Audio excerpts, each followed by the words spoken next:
بسم اللہ الرحمن الرحیم۔ السلام علیکم ورحمۃ اللہ وبرکاتہ۔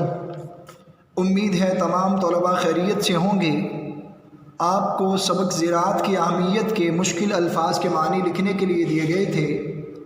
یقیناً تمام بچوں نے نوٹ بک پر لکھ لیے ہوں گے۔ آج سبق زراعت کی اہمیت کے مختصر جوابات اور مشقی سوال نمبر 3، 4 سمجھائے جائیں گے۔ اب چلتے ہیں درس کتاب کی جانب۔ سب سے پہلے مختصر سوالات کے جوابات۔ جز نمبر 1، زراعت اور انسان کا رشتہ کب سے ہے؟ جواب، زراعت اور انسان کا رشتہ بہت پرانا ہے، بلکہ اگر یہ کہا جائے کہ جب سے انسان نے دنیا میں قدم رکھا زراعت کا کام شروع ہو گیا تو یہ غلط نہ ہوگا۔ جز نمبر 2، کیا کسی زمانے میں زراعت کی اہمیت کم ہوگی؟ جواب، جی نہیں، جب تک یہ دنیا باقی رہے گی زراعت کی اہمیت باقی رہے گی۔ اس کی وجہ یہ ہے کہ انسان زندہ رہنے کے لیے کھانے پر مجبور ہے۔ جز نمبر 3، زراعت پاکستان کی ریڑھ کی ہڈی ہے، اس جملے کی وضاحت کریں۔ جواب، پاکستان بنیادی طور پر ایک زرعی ملک ہے، اس کی ترقی کا دار و مدار زراعت پر ہے، اسی لیے زراعت کو پاکستان کی ریڑھ کی ہڈی کہا جاتا ہے۔ جس طرح انسانی وجود میں ریڑھ کی ہڈی نہایت اہم کردار ادا کرتی ہے، اسی طرح زراعت پاکستان کی ترقی کے لیے اہم کردار ادا کرتا ہے۔ جز نمبر 4، کون سی صنعتیں زرعی پیداوار کی مرہون منت ہیں؟ جواب، آٹے اور چاول کی ملیں، خوردنی تیل بنانے کے کارخانے، دھاگا بننے اور کپڑا بنانے کی صنعتیں زرعی پیداوار کی مرہون منت ہیں۔ جز نمبر 5، قدرتی کھاد سے کیا مراد ہے؟ اس کے علاوہ دوسری قسم کی کھاد کون سی ہوتی ہے؟ جواب، قدرتی کھاد سے مراد جانوروں کا گوبر ہے، اس کے علاوہ دوسری قسم کی کھاد کیمیکل سے تیار کی جاتی ہے۔ جز نمبر 6، ڈیری فارم سے ہمیں کیا حاصل ہوتا ہے؟ جواب، ڈیری فارم سے ہمیں دودھ، کریم، مکھن اور دیسی گھی حاصل ہوتا ہے۔ جز نمبر 7، درآمدات اور برآمدات سے کیا مراد ہے؟ جواب، کوئی چیز باہر کے ملک سے اپنے ملک میں لائی جائے تو اسے درآمدات کہا جاتا ہے، اور اگر اپنے ملک کی کوئی چیز ملک سے باہر بھیجی جائے، زر مبادلہ کمایا جائے تو اسے برآمدات کہا جاتا ہے۔ جز نمبر 8، پاکستان کے کن علاقوں میں آم اور کینو زیادہ مقدار میں پیدا ہوتے ہیں؟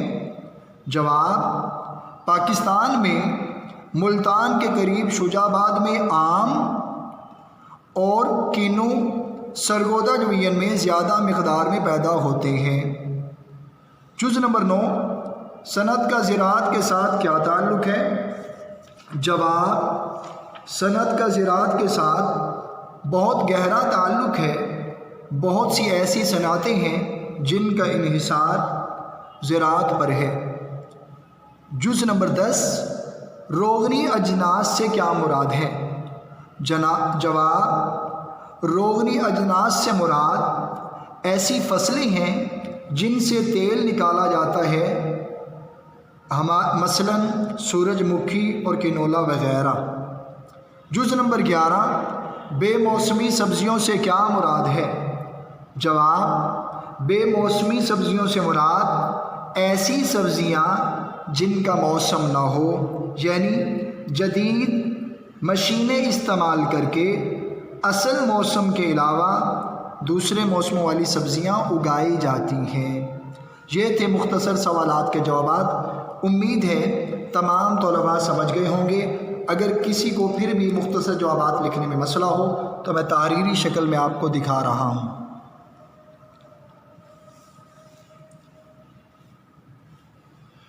امید ہے اب تمام بچے آسانی سے مختصر سوالات کے جوابات نوٹ بک پر لکھ لیں گے۔